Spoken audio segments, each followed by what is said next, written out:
The cell 2000 में release हुई एक साइंस फिक्शन साइकोलॉजिकल मूवी है जिसमें कैथरीन डीन नाम की साइकाइट्रिस्ट होती है जो एक सीरियल किलर कार्ल के दिमाग में जाती है, पर उस किलर का दिमाग कैथरीन के साथ खेल खेलने लगता है। वो कैथरीन के साथ अजीब से अजीब हरकतें करने लगता है और कुछ हरकतें तो चौंकाने वाली होती है जिसे आप देखकर दंग रह जाओगे। तो मूवी की शुरुआत कैथरीन डीन से होती है जो किसी के घोड़े पर बैठकर कहीं जा रही है। तभी वो एक जगह पर आकर रुकती है और घोड़े से उतरकर कहीं पैदल जाने लगती है। वो पीछे मुड़कर घोड़े को स्माइल देती है जो कि अब स्टैचू बन चुका है। वो आगे बढ़ती है। तभी सीन एक बच्चे पर आता है जिसका नाम एडवर्ड है। कैथरीन एडवर्ड के पास आती है और उससे कहती है, तुम्हारे काले घोड़े के लिए धन्यवाद। तो एडवर्ड कहता है, तुम्हें काले घोड़े की राइडिंग पसंद आई? तो कैथरीन कहती है, हाँ, मुझे काले घोड़े की राइडिंग बहुत पसंद है, पर मुझे लगा कि तुम आज मुझे अपनी नाव की सवारी करवाओगे। तभी एडवर्ड नाव की तरफ देखता है और कैथरीन उस नाव को लेने जाती है। तभी एडवर्ड कहता है, बोगीमैन चाहता है कि मैं यहीं पर रहूं। तो कैथरीन कहती है, तुम बोगीमैन को छोड़कर मेरे साथ नहीं आओगे। तो एडवर्ड कहता है, बोगीमैन ने मुझसे कहा कि यही मेरी दुनिया है और अब मुझे यहीं पर रहना है। ये सुनकर कैथरीन नाव को उठाती है कि तभी एडवर्ड बोगीमैन बनकर वहाँ से भाग जाता है।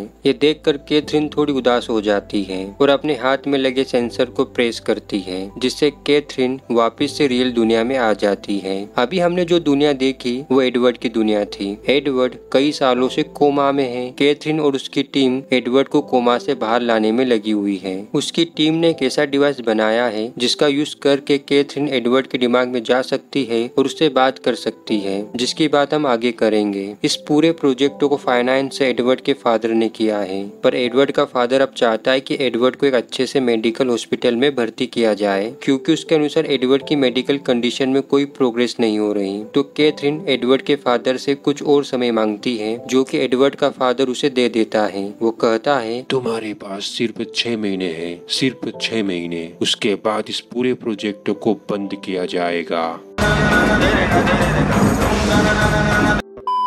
इसके बाद हमें केंट और कैथरीन के बीच मीटिंग दिखाई जाती है। इस मीटिंग में एडवर्ड को लेकर बात होती है। कैथरीन यहाँ पर कहती है, क्या हुआ अगर हम फील्ड को उल्टा कर दे तो? केंट कहती है, हम ऐसा नहीं कर सकते। तो कैथरीन पूछती है, पर क्यों? तो केंट कहती है, क्योंकि हमें नहीं पता इसके बाद क्या होगा। अगर हम एडवर्ड के दिमाग को तुम्हारे दिमाग में लाते हैं तो हमें नहीं पता कि एडवर्ड के दिमाग के साथ क्या होगा और तो इससे तुम्हारी लाइफ कितनी प्रभावित होगी इसके बारे में भी अभी कुछ नहीं पता। ये एक पागलपन है जो कि मैं तुम्हें करने नहीं दूंगी।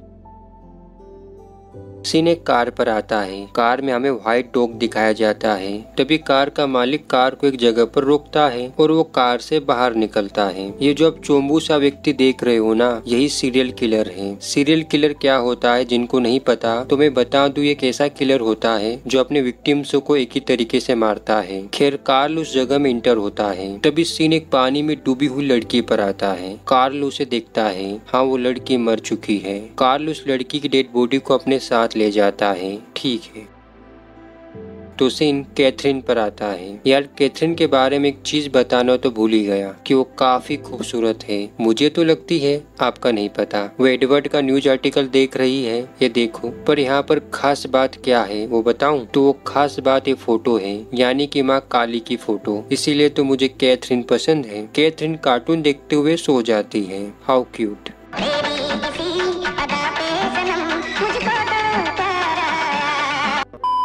इधर हमारा चोमू यानी कि कार्ल उस लड़की की डेड बॉडी के साथ कुछ तो कर रहा है, पर क्या कर रहा है आगे साथ में पता लगाएंगे। इसके बाद कार्ल का ये वाला सीन देखो। उसने अपनी बॉडी में कई सारी रिंग्स अटैच कर रखी है ताकि वो खुद को इस तरह से लटका सके। तो क्या वो खुद को सजा दे रहा है? कभी कभी हमारे साथ ऐसा होता है ना कि हमें पता होता है कि ये वाला काम गलत है, पर फिर भी हम उस काम को करते हैं। और मुझे लगता है कार्ल भी कुछ इसी तरह की कंडीशन में है। और कार्ल के चिल्लाते हुए सीन के साथ सीन एक पुल पर आता है जहाँ पर काफी भीड़ लगी हुई है। तभी उसी पुल पर FBI एजेंट आते हैं जिसमें कोल, रेमसेस और पीटर शामिल है। कार्ल ने उस लड़की की डेड बॉडी बॉडी को इस पूल के नीचे फेंकी है। उस लड़की का नाम एनी मैरी विकी है। अब हमें उस लड़की की डेड बॉडी एक गुड़िया की तरह दिख रही है, यानी कि कार्ल पहले उस लड़की को पानी में डुबोकर मारता है, फिर उसके शरीर को ब्लीच के पाउडर से धोता है ताकि उसकी डेड बॉडी एक डोल की तरह दिखे। इंटरेस्टिंग। तभी पीटर कहता है, मुझे इसकी फोरेंसिक रिपोर्ट चाहिए जितनी जल्दी हो सके। इधर कार्ल अपने नए शिकार पर निगाहें गड़ाए हुए हैं। वेली शिकार का नाम जूलिया है। यहाँ पर कार्ल को किसी तरह के दौरे भी पड़ते हैं। वो इन दौरों को एस्प्रिन की गोलियां लेकर शांत करता है, तो हमारा सीरियल किलर बीमार भी है। इधर पीटर, रैमसेस और कोल के बीच में मीटिंग चल रही है। ये मीटिंग एनी मैरी की फोरेंसिक रिपोर्ट के बारे में है। रिपोर्ट में लिखा होता है कि उसकी मृत्यु फेफड़ों में पानी घुसने से हुई और उसकी बॉडी पर अननोन सीमन के कुछ ट्रेसेस भी मिले हैं और हाँ, एक कुत्ते का बाल भी मिला है। तो पीटर कहता है, पर एनी मैरी के पास तो टेडी था, उसके पास कोई कुत्ता नहीं था। तो कोल उस कुत्ते की बाल की जांच करता है और कहता है, ये तो अल्बिनो कुत्ता है। अल्बिनो कुत्ते ऐसे कुत्ते होते हैं जिनमें मेलेनिन अप्रभावी होता है। अब ये मेलेनिन क्या होता है? मेलेनिन के प्रभाव के कारण ही किसी जानवर का रंग डिसाइड होता है और इसके एब्सेंट में जानवर पूरी तरह से सफेद पड़ जाता है, जैसे कि वैलेंटाइन। जूलिया अपना काम खत्म करके कार की तरफ आती और कार में बैठ जाती है। कहीं कार्ल कार के अंदर तो नहीं? आप यही सोच रहे हो ना, मैं भी। पर कार्ल कार के अंदर नहीं है। जूलिया कार को रिवर्स लेती है और उसे ऐसा लगता है कि उसने किसी कुत्ते पर अपनी कार चढ़ा दी। वो कार से बाहर आकर उस कुत्ते को देखने लगती है। अरे ये तो वैलेंटाइन है, यानी कि कार्ल भी यहीं कहीं होगा। तभी जूलिया के पीछे से कार्ल आता है और सीन पीटर पर आता है, जो अपनी टीम से कहता है, हम उस कुत्ते के मालिक को एक तरीके से पकड़ सकते हैं। हमें जर्मन प्रजनकों से बात करनी होगी और पता लगाना होगा कि उनमें से किसी ने अल्बिनो कुत्ता किसी को बेचा है। और हाँ, जहाँ तक मुझे पता है उसके पास फोर्ड कंपनी की कोई कार भी है, यानी कि हमारा किलर वो है जिसके पास अल्बिनो कुत्ता और फोर्ड की कोई कार है। तभी रैमसेस जूलिया की मिसिंग रिपोर्ट पीटर को देता है।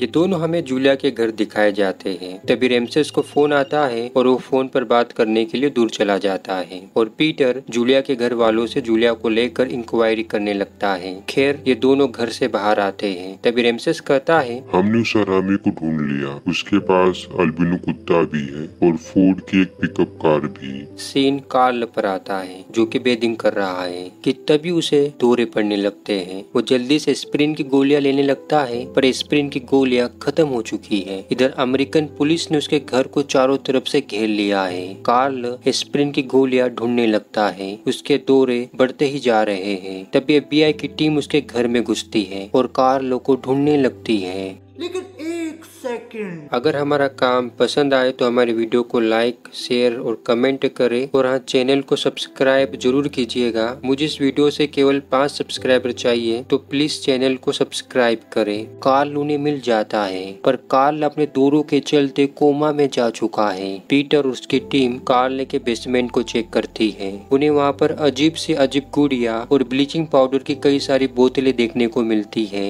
यहाँ पर पीटर को एक वियर्ड सिंबल भी देखने को मिलता है कि तभी एनी मैरी की रिकॉर्डेड फुटेज चालू हो जाती है, जो कि 40 घंटों की होती है। यानी कि जूलिया के पास मात्र 40 घंटे हैं, क्योंकि इसके बाद उसके सेल में ऑटोमेटिक तरीके से पानी भरना शुरू हो जाएगा।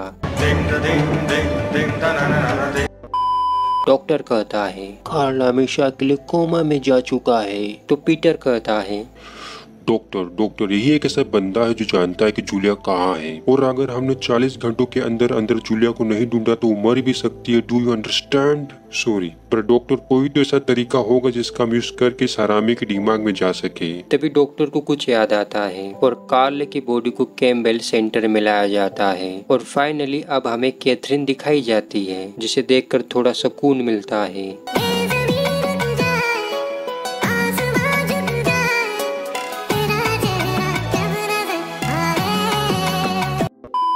कैथरीन और उसकी टीम को कार्ल के बारे में बताया जाता है, वो किस तरह से अपने विक्टिम्स को पकड़ता है और फिर उन्हें कैसे मारता है। पीटर उन्हें एनी मैरी की टॉर्चर वाली वीडियो भी दिखाता है और कहता है, अगर हमने 40 घंटों के अंदर जूलिया का पता नहीं लगाया तो वो भी ऐसे ही तड़प तड़प कर मर जाएगी। यहाँ पर कैथरीन पूरी तरह से इमोशनली एनी मैरी से अटैच हो चुकी है। अब वो चाहती है कि ऐसा किसी और लड़के के साथ ना हो, इसलिए वो पीटर की मदद करने के लिए तैयार हो जाती है। और मुझे लगता है पीटर का सोचा समझा मनमंजा प्लान होता है कि कैथरीन को इमोशनली एनी मेरी से अटैच करके उसे अपने काम के लिए हाँ बुलवाना। खैर कैथरीन को कार्ल के दिमाग में भेजने की तैयारी की जाती है। हैरी पीटर और रेमसेस को अपनी टेक्नोलॉजी के बारे में बताता है जिसका नाम न्यूरोलॉजिकल कनेक्टिंग ट्रांसमिशन सिस्टम है, जिसमें कैथरीन के न्यूरोलॉजिकल सिस्टम को कार्ल के न्यूरोलॉजिकल सिस्टम से जोड़ा जाएगा, जिससे कि कैथरीन का दिमाग कार्ल के दिमाग में जाकर उससे बात कर सकता है। और हाँ, कैथरीन के हाथ में एक सेंसर भी लगा होगा जिसको प्रेस करके वो कभी भी रियल दुनिया में वापस आ सकती है। इसके अलावा कैथरीन और कार्ल ने जो सूट पहना है, इसी सूट के कारण ये दोनों हमें दिमाग के तौर पर ना दिखकर इंसानों की तरह दिखते हैं। आप इसे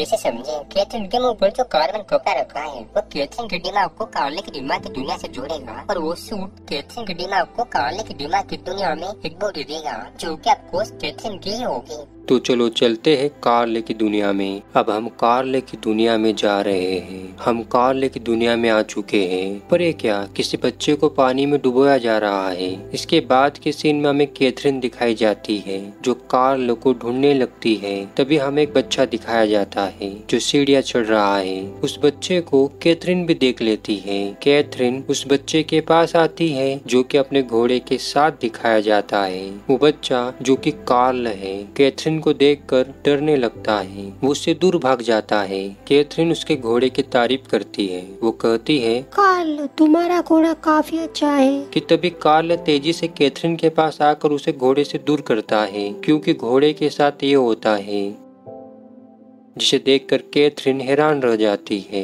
और मैं भी। खैर कार्ल वहाँ से फिर भाग जाता है। कैथरीन उसके पीछे आती है। वो एक जगह पर आती है जहाँ पर कार्ल ने अपने विक्टिम्स को रखा है। कैथरीन उन विक्टिम्स को देखने लगती है कि तभी कोई आदमी जैसी औरत एक सेल से बाहर निकलती है और कैथरीन के पीछे आने लगती है। कैथरीन एक लड़की को देखने लगती है, शायद ये एनी मेरी है। कि तभी आदमी जैसी औरत आकर और कैथरीन को बेहोश करके उसे अपने साथ ले जाती है।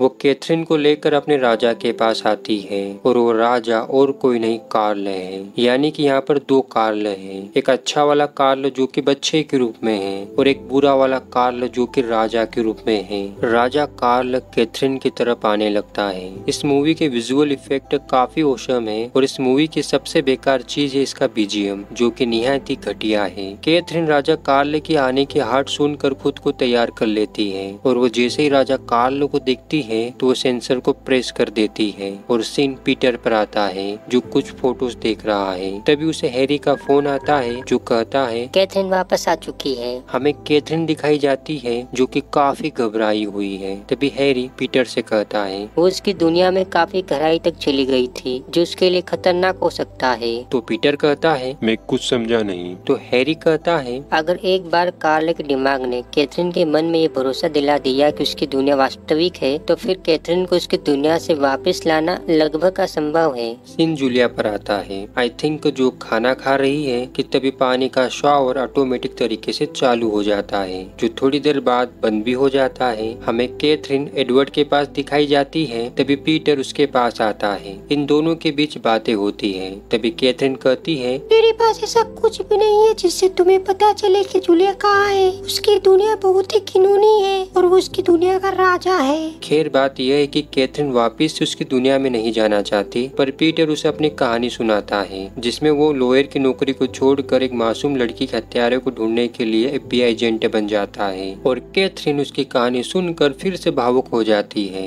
फिर क्या था, वो फिर से कार्ल की दुनिया में जाने के लिए तैयार हो जाती है। सही खेल गया बेंच। कैथरीन पीटर से पूछती है क्या कार्ल के पास कोई पालतू जानवर था? और हमें वैलेंटाइन कार्ल के पास दिखाया जाता है। ओके, सब कुछ ठीक है। तो चलो चलते हैं एक बार फिर से कार्ल की दुनिया में। और हम आ चुके हैं कार्ल की दुनिया में। कैथरीन एक सेल में बंद है। अब वो क्या करेगी, वो उस सेल के ढक्कन को खोलती है जिससे वो हवा में लटक जाती है क्योंकि उसके पैर बंधे हुए हैं। वो अपने पैरों को फ्री करती है कि तभी वो तेजी से नीचे आने लगती है और एकदम से चीजें स्लो हो जाती है और वो धीरे धीरे नीचे आने लगती है। कि तभी उसके पास वैलेंटाइन आता है। वो वैलेंटाइन से पूछती है क्या तुम मुझे कार्ल के पास ले जा सकते हो? बस एक कहने की देर होती है कि तभी कैथरीन को कार्ल का घर दिखता है और वो घर के अंदर जाती है। यार इतनी जल्दी कैथरीन अपने कपड़े कैसे बदल लेती है और एक कपड़े बदलती कहाँ है? अगर वो कपड़े इसी दुनिया में बदलती है तो कार्ल को बड़ा मजा आता होगा क्योंकि ये उसकी दुनिया है और उसे सब कुछ दिखता होगा।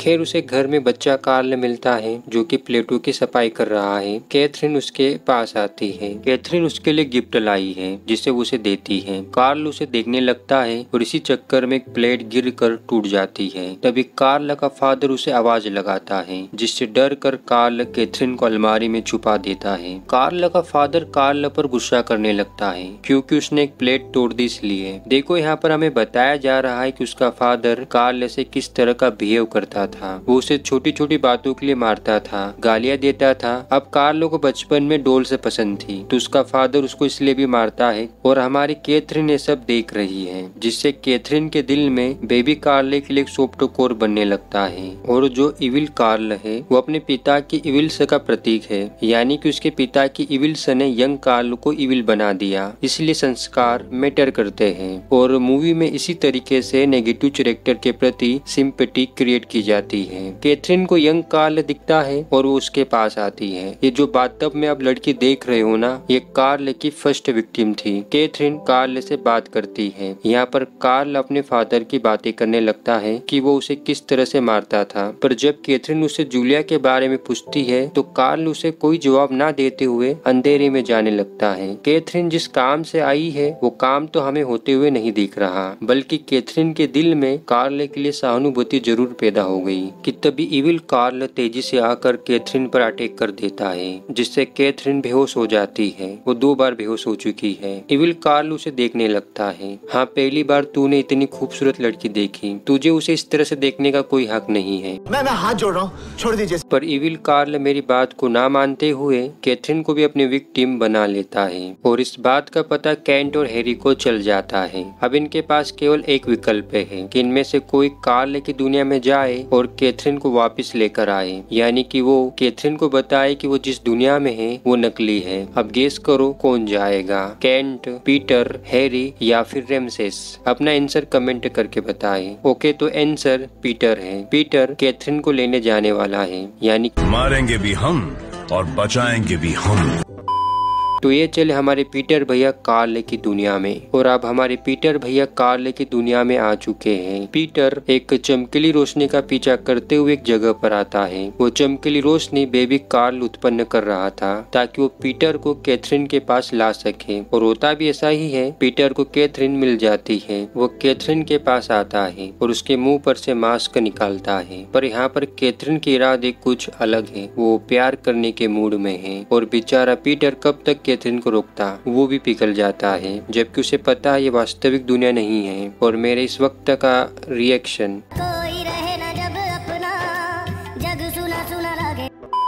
कि तभी इविल कार्ल आकर उसे पकड़ लेता है। एंड माय रिएक्शन, इतनी खुशी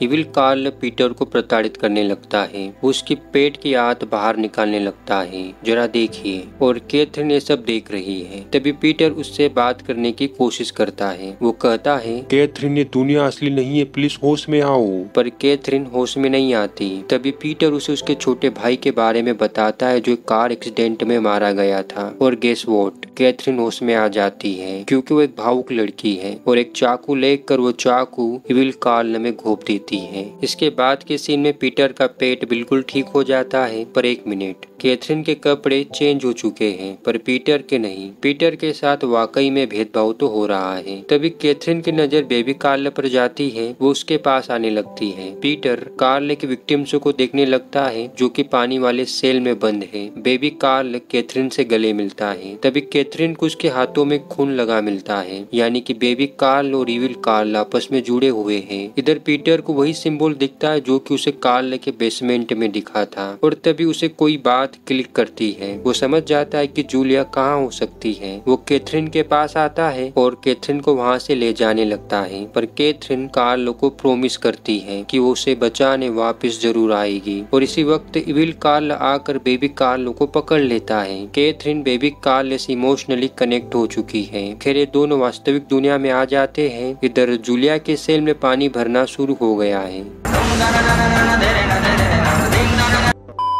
पीटर एडिसन को फोन करता है और उससे कहता है, हमने कार्ल के बेसमेंट में जो लोगो देखा था, तो पता करो उन लोगों वाली मशीनों को कहाँ लगाया गया है। केंट कैथरीन की जांच कर रही है और पीटर बिना जांच कराए वहाँ से जाने लगता है। केंट कैथरीन से कहती है, तुम यहीं पर आराम करो, मैं अभी आती हूँ। पीटर हेलीकॉप्टर में बैठ जाता है और उसका हेलीकॉप्टर वहाँ से चला जाता है। इधर कैथरीन खुद को एक रूम में बंद कर लेती है और फील्ड को उल्टा करने लगती है, यानी कि कार्ल अब कैथरीन की दुनिया में आएगा। केंट और हैरी बस कैथरीन को बाहर से देखने लगते हैं क्योंकि उनके पास अब कोई दूसरा ऑप्शन नहीं है। इस बार कैथरीन मदर मेरी बनी है। बेबी कार्ल उसके पास आता है और ये दोनों एक दूसरे से बातें करने लगते हैं। शायद कार्ल के पास उसका दुख सुनने वाला कोई नहीं था, पर इस बार है, जो कि कैथरीन है। एडिसन पीटर को बताता है कि वो मशीनें ब्रेन ब्रिज नाम के किसी व्यक्ति को बेची गई थी, जो उन मशीनों को अपने खेतों में लगाने वाला था और उसने उन मशीनों को लगाने के लिए कार्ल को हायर किया था। तो पीटर उस जगह का एड्रेस पूछता है जहाँ पर ये मशीनें लगी हुई है, जो कि एडिसन उसे बता भी देता है और सीन कैथरीन और बेबी कार्ल पर आता है। तभी वहाँ पर इविल कार्ल आता है जो बेबी कार्ल को लेने आया है। ये वाला सीन भी अच्छा है। पीटर हेलीकॉप्टर से उस जगह पर आ जाता है। जूलिया का सेल पानी से भरने ही वाला है। इधर कैथरीन इविल कार्ल से फाइट करने के लिए तैयार है। अब ये दुनिया तो कैथरीन की है, तो जाहिर है यहाँ पर सबसे ताकतवर कैथरीन ही है। जूलिया का सेल पानी से भर चुका है। पीटर उसे ढूंढने लगता है और कैथरीन इविल कार्ल को मार रही है। जितनी छोटे इविल कार्ल को लगी है, उतनी ही छोटे बेबी कार्ल को भी लगी है। पीटर को जूलिया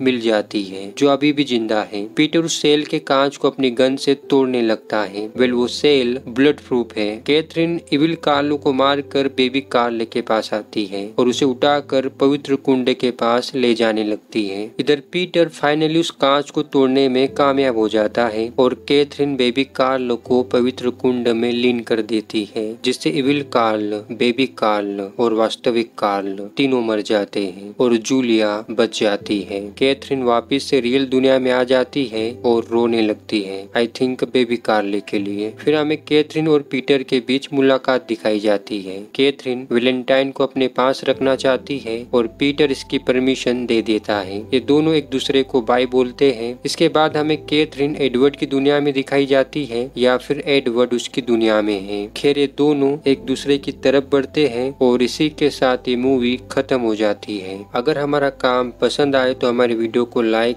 शेयर और कमेंट करें और हाँ, चैनल को सब्सक्राइब जरूर कीजिएगा। मुझे इस वीडियो से केवल 5 सब्सक्राइबर चाहिए, तो प्लीज चैनल को सब्सक्राइब करें।